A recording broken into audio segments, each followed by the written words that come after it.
Welcome बच्चों, फिर से एक बार स्वागत है आपका। पिछली मैंने क्लास में, जो कि पिछले इस बार की क्लासें थोड़ा छोटी छोटी हो रही हैं, इसलिए छोटी छोटी हो रही हैं क्योंकि एक तो समय का थोड़ा सा अभाव है, और दूसरी एक और बात है कि मैं सोच रहा हूँ कि ये जो चीज़ें हैं आप थोड़ी थोड़ी करके पढ़ें तो आपको ज़्यादा समझ में आएगा।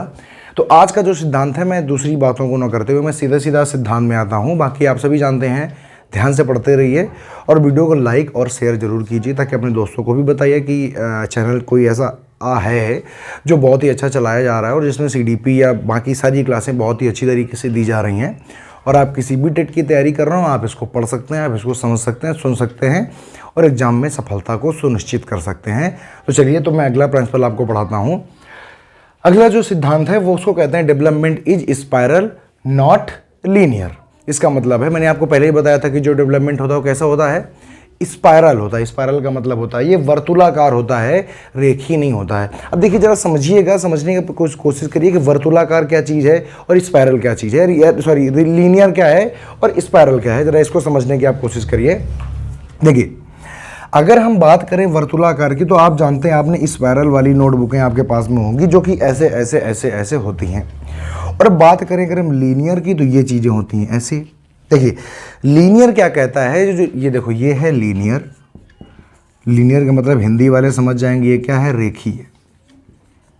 अब बेटा, रेखीय का ये मतलब होता है कि मान लीजिए कि मैंने आपको ABCD पढ़ाना शुरू किया, तो पहले मैंने आपको A बता दिया, फिर मैंने आपको B बता दिया, फिर मैंने आपको C बताया, फिर उसके बाद में D बता दिया। ठीक है, ABCD ऐसा मैंने आपको बता दिया। लेकिन अगर हम बात करें कि देखिए, ये तो हो गया लीनियर चीज़ें कि आप एक उसको रेखा में पढ़ाते चले जाने, पहले आपने A पढ़ाया, फिर B पढ़ाया, फिर C पढ़ाया, फिर D पढ़ाया, ऐसे आप उसको पढ़ाते पढ़ाते पढ़ाते चले जा रहे हैं।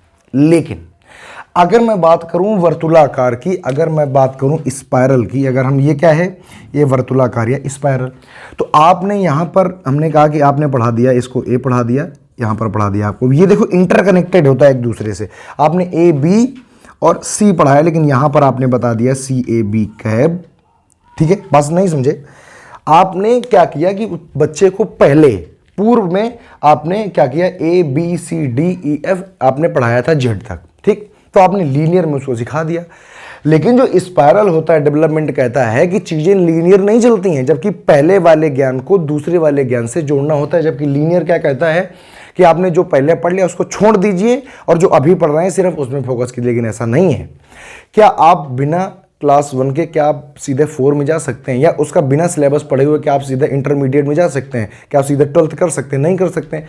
ऐसे इसमें भी होता है, पहले आप ABCD पढ़ेंगे तो पूर्व के ज्ञान को प्रेजेंट टाइम के ज्ञान में आपको कनेक्ट करना है, उसे कहते हैं स्पाइरल। जैसे आपने पढ़ा दिया, देखो लीनियर में क्या होगा, लीनियर में आप किया, बच्चों को प्लस सिखाया, फिर माइनस सिखाया, फिर गुणा सिखाया, फिर भाग सिखाया, प्लस सिखाया, माइनस सिखाया, इंटू सिखाया और डिवाइड सिखाया। लेकिन यहाँ पे आप क्या करेंगे, यहाँ आपको बच्चे को बॉड-मॉस का नियम सिखा देंगे। बॉड-मॉस में क्या होता है, बॉड-मॉस में आप जानते हैं पहले जो होता है ब्रैकेट को सॉल्व किया जाता है, और पहले क्या किया जाता है, क्या नहीं किया जाता है। तो यहाँ पर आपने क्या किया कि रेखीय में आपने पहले प्लस सिखाया, माइनस सिखाया, इंटू सिखाया और क्या सिखाया, डिवाइड सिखाया। अलग अलग अलग आप सिखाते गए, बच्चा सीखता गया। लेकिन अगर बात करें हम वर्तुलाकार की, स्पाइरल या डेवलपमेंट की बात करें, डेवलपमेंट कैसा होता है, स्पाइरल। तो स्पाइरल का मतलब होता है कि जो आपने ये सब कुछ सिखाया हुआ है, इसको एकीकरण कर दिया उसने, एक साथ में उसको कनेक्ट कर दिया। और जब चीज़ों को एक साथ में कनेक्ट किया जाएगा तो बन गया बोर्ड-मॉस। अब ये क्या, अब ये प्लस माइनस ये नहीं रहा, ये सारी की सारी चीज़ें इसमें शामिल हो गई और एक साथ सब कुछ पढ़ लिया गया। तो जो क्या कहते हैं, जो अपना डेवलपमेंट होता है, ये क्या कैसा होता है, स्पाइरल होता है, न कि लीनियर होता है। क्वेश्चन भी पूछा जाता है कि डेवलपमेंट कैसा होता है, स्पाइरल होता है, लीनियर होता है, डाइपोलर होता है, ट्राइपोलर होता है। तो आप बताएंगे कैसा होता है, स्पाइरल होता है। स्पाइरल क्यों होता है, क्योंकि पूर्व के ज्ञान को प्रेजेंट टाइम के ज्ञान से या नवीन ज्ञान से जोड़ा जाता है, ना कि उसको छोड़ दिया जाता है और आगे बढ़ जाया जाता है। बताइए, बात समझ में आई है कि नहीं आई है? बताइए, बात समझ में आई कि नहीं आई? बात समझ में आ गई, स्पाइरल क्यों होता है और ये लीनियर क्यों होता है। ये तो एक बेसिक सी बात है, समझ गए सब लोग? देखिए, आगे चलिए। ठीक है, समझ में आई भाई? इसको आप लोग क्या करेंगे, फटाफट स्क्रीनशॉट करिए, फिर उसके बाद आगे की बात करें। हो गया? देखिए आगे,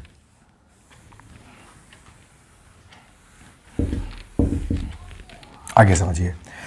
आगे मैं बात करता हूं, एक और नियम होता है कि बात करें अगर प्रिंसिपल ऑफ, लिखिए देखिए, principle of heredity and environment. अब ये क्या चीज़ है? इसको कहते हैं वंशानुक्रम या आनुवंशिकता, वंशानुक्रम और पर्यावरण का सिद्धांत। बहुत ही ध्यान से समझते हैं ये क्या चीज़ है। मैंने आपको शुरू में ही बताया था कि बच्चे का जो विकास होता है वो उसकी दो चीज़ों पर निर्भर करता है, एक तो उसकी हेरिडिटी पर निर्भर करता है और दूसरा उसके इन्वायरमेंट पर निर्भर करता है। बच्चे में आनुवंशिक गुण कैसे हैं और बच्चा जो है, बच्चे में आनुवंशिक गुण कैसे हैं और बच्चा किस पर्यावरण में रह रहा है, वो उसके डेवलपमेंट को बहुत ज़्यादा इफेक्ट करता है। तो ये एक नियम होता है। कहते हैं कि जो आनुवंशिकता होती है या जो पैतृक जो हमारे गुण हमको मिलते हैं माता पिता से, वो कैसे होते हैं? वो होते हैं स्टैटिक। कैसे होते हैं? स्टैटिक होते हैं। एक मिनट, वो होते हैं स्टैटिक। इसका मतलब वो कैसे होते हैं? फिक्स होते हैं। आप माता पिता से मिले हुए गुणों को, आप अपने पिता से मिले हुए क्या कहते हैं जीन्स को आप बदल नहीं सकते। और कोई भी दुनिया में ऐसी थेरेपी नहीं है, कोई भी ऐसी विज्ञान नहीं है जो किसी बच्चे के जीन को बदल दे। इसका मतलब ये है कि ये जो वंशानुक्रम होता है, जो हेरिडिटी होता है, कैसा होता है? फिक्स्ड होता है। पर जो इन्वायरमेंट होता है, आप बच्चे का इन्वायरमेंट बदलवा सकते हैं, आप बच्चे का पर्यावरण बदलवा सकते हैं। आप गंदे पर्यावरण में रहते हैं तो आप अपने बच्चे को अच्छा पर्यावरण दे सकते हैं। तो ये कैसा है? तो ये है भैया डायनामिक। कैसा है? डायनामिक, या इसे कहते हैं ये कैसा है? गतिक है। स्टैटिक का मतलब वो ये कहता है स्थिर है। अरे समझ गए कि नहीं समझ गए? जैसे देखिए, और इसके बाद में आपने एक और विवाद सुना होगा, नेचर वर्सेस नर्चर विवाद। आपने सुना होगा। तो इसको कहते हैं नेचर, जो कि आपको पहले से ही मिला है, और इसको कहते हैं नर्चर। क्या कहते हैं? इसको कहते हैं नर्चर, NURTURE। इसे कहते हैं नेचर, इसको कहते हैं नर्चर, इसको कहते हैं प्रकृति, इसको कहते हैं पोषण। तो याद रखिए कि जो प्रकृति है व्यक्ति की, जैसे मैं मनुष्य हूँ, आप लोग सब मनुष्य हैं, तो आप मनुष्य की प्रवृत्ति को बदल नहीं सकते हैं। आप दो पैरों पर ही चलेंगे, ठीक है? आप दो हाथों से ही खाएंगे, दो हाथों से ही काम करेंगे। तो इसको कहते हैं नेचर। देखिए क्वेश्चन यहाँ से ये पूछा जाता है कि निम्न में से कौन स्टैटिक है? ठीक है, इसमें से कौन स्टैटिक है, या पूछा जाएगा कौन सा डायनेमिक है। तो अब नीचे ऑप्शन दिए होंगे हेरिडिटी, इन्वायरमेंट, या दो तीन और दिए होंगे। तो आप याद रखेंगे कि जो हेरिडिटी होती है वो स्टैटिक होती है। क्यों स्टैटिक होती है? क्योंकि पिता से या माता पिता से बच्चों को जो जीन मिल गए, आप उनमें बदलाव नहीं कर सकते, इसलिए कैसा होता है? स्टैटिक होता है। परंतु जो इन्वायरमेंट होता है, डायनेमिक होता है। आप किसी भी बच्चे का पर्यावरण बार बार चेंज कर सकते हैं, बार बार बदल सकते हैं। कभी अगर कोई बच्चा गंदे माहौल में, तो उसको उठाकर अच्छे माहौल में ले जा सकते हैं। तो ये प्रिंसिपल होता है कि हेरिडिटी जो है वो कैसी होती है? स्टैटिक होती है, उसको आप नहीं बदल सकते हैं। पर जो इन्वायरमेंट होता है इसको आप बदल सकते हैं। इसीलिए इन्वायरमेंट कैसा होता है? गतिक होता है या डायनेमिक होता है। और जो वंशानुक्रम है या हेरिडिटी वो कैसी होती है? स्टैटिक होती है या स्थिर होती है। बताइए ये बात आपको समझ में आई कि नहीं आई? अगर आ गई है तो बेटा फटाफट इसका स्क्रीनशॉट करेंगे और उसके बाद आगे की चीजें हम आपको पढ़ाएंगे। बताइए समझ में आ गई है बात? ठीक है, चलिए अगला देखिए, हटा देते हैं इसको।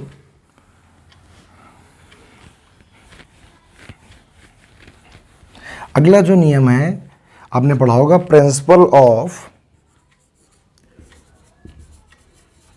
जर्नल टू स्पेसिफिक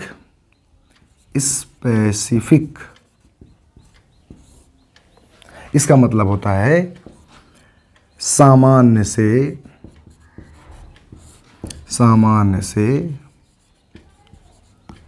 विशिष्ट का सिद्धांत। अब ये क्या चीज होती है? जर्नल टू स्पेसिफिक क्या है? देखिए सुनिए, बहुत ही ध्यान से सुनेंगे। देखिए हर एक प्रिंसिपल अपने आप में एक बहुत सारी चीज़ें संजोए हुए हैं, आपको इसको ध्यान से समझना पड़ेगा और सुनना पड़ेगा। देखिए जर्नल टू स्पेसिफिक का मतलब ये होता है कि जैसे जब कोई बच्चा छोटा होता है, तो अगर मान लीजिए कोई बच्चा छोटा है और उसकी मम्मी ने एक साड़ी पहन रखी है, ठीक, अगर वही साड़ी कोई अगर दूसरी औरत पहन लेगी तो बच्चा क्या होता है कि तब उसमें जर्नल का मतलब होता है उसमें सामान्य कौशल होते हैं और स्पेसिफिक का मतलब होता है वो बहुत अच्छी तरीके पहचानना सीख जाता है। तो जो बच्चा छोटा होता है तो अगर उसकी मम्मी वाली साड़ी अगर किसी दूसरी औरत ने पहन ली सेम टू सेम हूबहू साड़ी, तो वो बच्चा कन्फ्यूज हो जाता है और उस औरत को भी अपनी माँ समझ बैठता है, लेकिन माँ तो माँ होती है। लेकिन जैसे जैसे बच्चा थोड़ा थोड़ा बड़ा होना शुरू हो जाता है तो वो अपनी माता की आवाज़ पहचानना शुरू कर देता है, माता के गुण पहचानना शुरू कर देता है, और वो देख के ये जान जाता है कि नहीं ये मेरी माता नहीं है, ये किसी और की माता है। समझ गए? यह एक और बात है। मान लीजिए कि आपने जैसे बच्चा होता है उसको नहीं आप चिड़िया दिखाते हैं तो बच्चा सिर्फ बर्ड जानता है, उसको ये नहीं पता है कि ये पैरट है, कि ये स्पैरो है, कि ये ईगल है, क्या है, उसको ये बात नहीं पता है। वो सारी जब चिड़ियों को देखेगा तो एक ही बात कहेगा, बर्ड। लेकिन जैसे जैसे बच्चा विकास के क्रम में आगे बढ़ता जाता है तो जैसे ही तो ये क्या है, तो जब वो बर्ड कहता है तो ये है उसका जनरली एक्शन है, कि मतलब अभी वो सामान्य अवस्था में है कि वो बस इतना उसको समझ पा रहा है कि ये बर्ड है। लेकिन अगर उसने समझना शुरू कर दिया कि पीछे पैरट होता है और पैरट हरा हरा होता है तोता, उसने शुरू कर दिया कि स्पैरो क्या होती है, अलग होती है, तो अगर उसने इन सभी चीज़ों को अलग अलग पहचानना शुरू कर दिया तो अब वो कहाँ पहुँच गया, तो अब वो स्पेसिफिक या विशिष्ट अवस्था में पहुँच गया। अब वो सामान्य अवस्था में नहीं रहा, अब वो विशिष्ट अवस्था में पहुँच गया है और उसको पता चलने लगा है कि ये जो पैरट होता है अलग होता है। लिख देता हूँ मैं, पैरट जो है वो अलग है, स्पैरो जो है वो अलग है, और जो ईगल है वो अलग है। तो जब इन चीज़ों को अलग अलग, अभी वो सबको बर्ड नहीं कहेगा, अभी जब वो तोते को देखेगा तो कहेगा ये पैरट है, जब वो स्पैरो को देखेगा कहेगा स्पैरो है, और जब वो ईगल को देखेगा तो वो क्या कहेगा बच्चों, तो वो ये कहेगा कि ये क्या है, ये ईगल है। जैसे एक एग्जांपल और आपको दे देता हूँ, जैसे आप जैसे बताइए, आपने जब आपने पढ़ने का क्रम शुरू किया तो सबसे पहले आपने क्या किया, तो मेरे प्यारे बच्चों सबसे पहले आपने सीखा लेटर। ठीक है, आपने सबसे पहले क्या सीखा, शब्दों को सीखा। शब्दों को सीखने के सबसे पहले आपने अक्षरों को सीखा, लेटर को सीखा। उसके बाद में उनको जोड़ जाड़ के आपने वर्ड बनाना शुरू कर दिया। जब आप वर्ड बनाने लगे सबसे पहले आपने अक्षरों को सीखा, ABCDEF का खा गा, ये सब आपने सीख लिया। फिर आपने धीरे धीरे उसको मिला के लिखना शुरू कर दिया, और लिखने के बाद में आपने क्या किया, उससे एक सेंटेंस बनाना शुरू कर दिया, एक वाक्य बनाना शुरू कर दिया। तो मेरे बच्चे मुझे ये बताओ, ये क्या है, आपने सबसे पहले सीखी वर्णमाला, उसके बाद में आपने शब्द बनाना सीखा, उसके बाद में आपने वाक्य बनाना सीखा। क्योंकि यहाँ पे आप बात नहीं समझ में आ रही, पहले आप कैसे थे, पहले आप सामान्य अवस्था में थे। आपसे क्वेश्चन पूछा जाए कि बताइए एक बच्चा वर्णमाला से वाक्य बनाना सीख जाता है तो बताइए वो विकास के किस सिद्धांत को फॉलो करता है, तो वो फॉलो करता है principle of general to specific, सामान्य से विशिष्ट की ओर वाले सिद्धांत को वो फॉलो करता है। क्योंकि बच्चे ने क्या किया, सबसे पहले बच्चे ने वर्णमाला सीखी, उसको का खा गा ABCD आती थी, पर जैसे जैसे वो विशिष्टता की ओर जाता गया तो उसने शब्द बनाना सीख लिया। उसने सीख लिया कि CAT कैट होता है, DOG डॉग होता है। लेकिन जैसे जैसे बच्चा और थोड़ा सा विकास के क्रम में आगे गया, जैसे जैसे वो और स्पेसिफाई होना शुरू हुआ और विशिष्ट होना शुरू हुआ, तो उसने उन्हीं शब्दों को मिला करके उनमें अरेंजमेंट कर करके रीऑर्डरिंग करके उसने एक सेंटेंस बनाना सीख लिया। तो बताइए बच्चा जनरल टू स्पेसिफिक जा रहा है कि नहीं जा रहा है, तो बिल्कुल जा रहा है। तो ऐसे नियम को जब बच्चा छोटी छोटी चीज़ों से बड़ी बड़ी चीज़ें सीखना, जैसे कि होल में देखता है, जैसे कि अगर 4 पैरों वाला उसको कोई भी जानवर दिखाई देगा तो वो ये कहेगा ये क्या है, गाय है। मान लीजिए आपने किसी छोटे बच्चे को बता दिया कि जो 4 पैर वाला है ये कुत्ता है, तो जब वो कभी अगर बैल को भी देखेगा तब भी वो कहेगा कुत्ता, क्योंकि उसको क्या पता है, उसको पता है जिसके 4 पैर होते हैं वो कुत्ता होता है। तो वो बैल को भी कुत्ता कहेगा, गाय को भी कुत्ता कहेगा। लेकिन जैसे जैसे वो विकास के क्रम में आगे जाएगा तो उसको पता चल जाएगा नहीं, ये जो 4 पैरों वाला जानवर इसको बैल कहते हैं, ये जो 4 पैरों वाला इसको काऊ है, ये बफेलो है, और डॉग ऐसा होता है, कैट ऐसा होता है। तो ये है जनरल टू स्पेसिफिक। पहले सारी चीज़ों को एक ही कह रहा था, लेकिन जैसे जैसे विकास के क्रम में मेरे बालक आगे बढ़ा तो वो क्या हो गया, वो धीरे धीरे अपनी स्पेशल चीज़ों को पहचानना उसने शुरू कर दिया। तो ये नियम है जनरल टू स्पेसिफिक का नियम। फटाफट बताइए कि आपको समझ में आ गया कि नहीं आया है। समझ में आ गया तो बताइए, तो मैं आगे चालू करता हूँ। ठीक है, समझ में आई बात। इसको फटाक से स्क्रीनशॉट कर लीजिए जिसको करना है, फिर मैं आगे शुरू करता हूँ। देखिए, ठीक है, हो गया, करिए फटाक से करिए, जल्दी से करिए। अब देखिए आगे,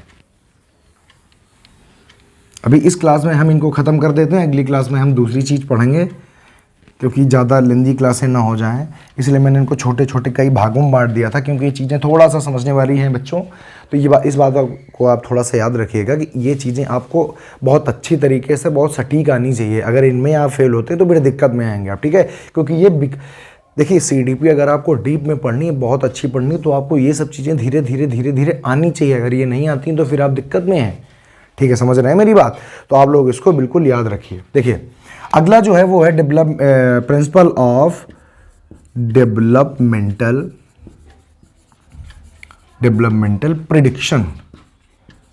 प्रिडिक्शन। अब ये क्या चीज़ है, जरा इसमें ध्यान दीजिएगा। इसको कहते हैं पूर्वानुमान या कहते हैं भविष्यवाणी।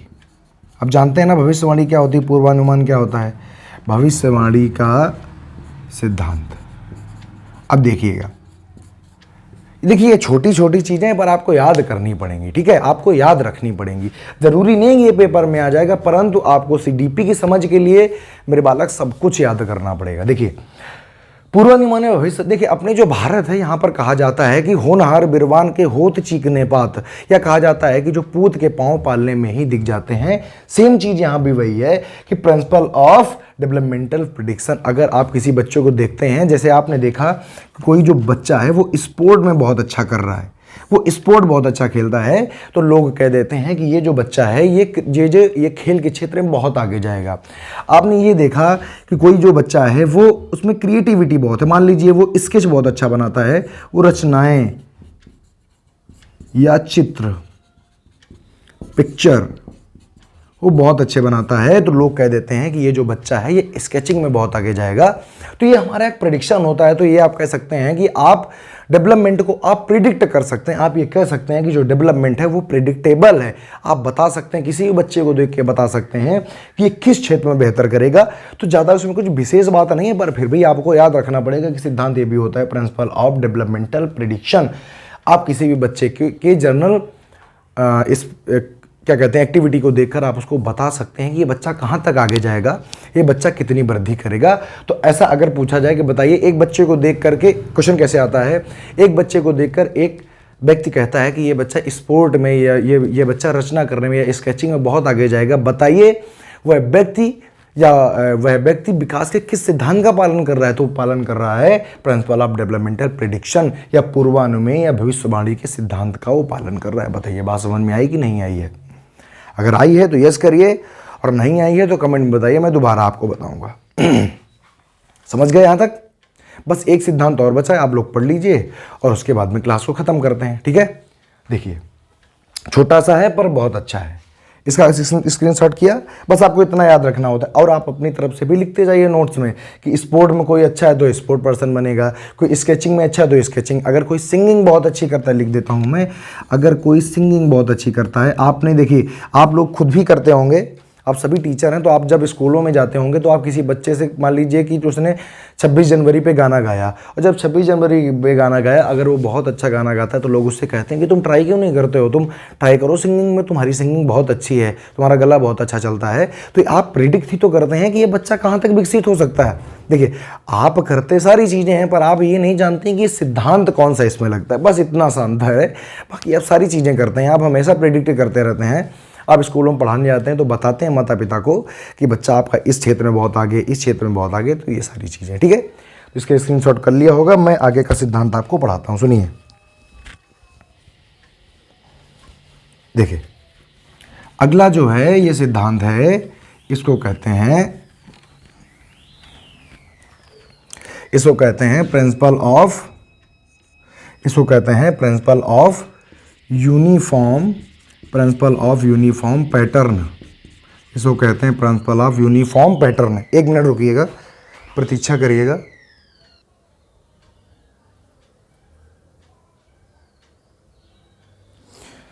तो देखिएगा मेरे बच्चे, मैंने आपको बताया कि जो अगला सिद्धांत है उसको कहते हैं principle of uniform pattern. Principle of uniform pattern का मतलब ये है, इसको कहते हैं यूनिफॉर्म पैटर्न का मतलब होता है एक रूपता का सिद्धांत। क्या होता है? एक रूपता का सिद्धांत। इसको भी ध्यान से सुनिएगा, ये क्या होता है? एक रूपता का सिद्धांत होता है। एक रूपता का मतलब क्या है? देखिए एक रूपता सिद्धांत का यह मतलब होता है कि अगर जैसे कोई भी एक बच्चा है, ठीक है, जैसे कि अगर हम बात करें, अच्छा बताइए, जैसे मनुष्य का बच्चा मनुष्य के तरीके होगा कि हाथी के तरीके होगा, तो आप कहेंगे सर जी मनुष्य का बच्चा मनुष्य के तरीके होगा, हाथी के तरीके थोड़ी ना हो सकता है। इसका मतलब यह है कि मनुष्य का बच्चा जो है यूनिफॉर्म पैटर्न, एक रूपता का मतलब होता है कि अगर मानव का बच्चा है तो वो कैसा होगा, मानव के तरीके होगा। अगर हाथी का बच्चा है तो वो कैसा होगा, मेरे बालक हाथी के तरीके होगा।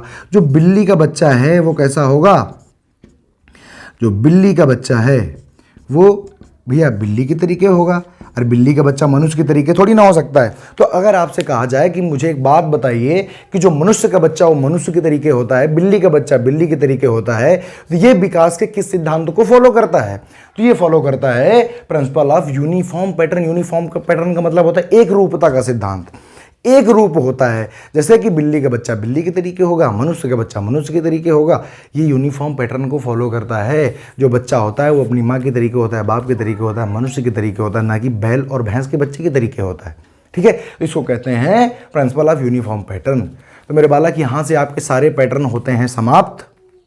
ओके, ये पैटर्न यहाँ से आपके होते हैं समाप्त, और आगे जो चैप्टर आएगा वो मैं आपको बता दूंगा। आगे का चैप्टर मैं आपको आगे डिस्कस करता हूँ, अभी यहीं तक है। आपको मैं ऐसा सोचता हूँ, ऐसा मानता हूँ कि ये जो सारे चैप्टर हैं ये आपको समझ में आए होंगे। और दूसरी एक और बात है कि आप जो चैनल में बेहतर सपोर्ट करते रहिए। मैं आपको ऐसी ऐसी चीज़ें CDP में बताऊँगा, ऐसी ऐसी चीज़ें चैनल में अपलोड की जाएंगी, या ऐसी ऐसी चीज़ें चैनल में आएंगी जो आपने मेरे से देखा, आपने पढ़ा भी हो सकता है। जैसे मैं ऐसा नहीं कहता हूँ कि मैं भी सबसे अच्छा पढ़ाता हूँ, लेकिन एक चीज़ है कि मैं आपको ऐसा ज़रूर एक पैटर्न बताऊँगा, ऐसा एक ज़रूर चीज़ दूँगा जिससे कि आपको लगे कि नहीं हाँ कुछ यहाँ पर कुछ ना कुछ बेहतर मिला। ठीक है, तो बाकी पढ़ते रहिए, मौज करते रहिए, और दबा के शेयर करते रहिए ताकि ज़्यादा से ज़्यादा लोगों तक ये वीडियो पहुँच पाए। और लाइक करिए, सब्सक्राइब करिए। बाकी नमस्कार, जय हिंद। अगली बार आपसे मिलते हैं एक नई चीज़ के साथ में, तब तक के लिए नमस्कार।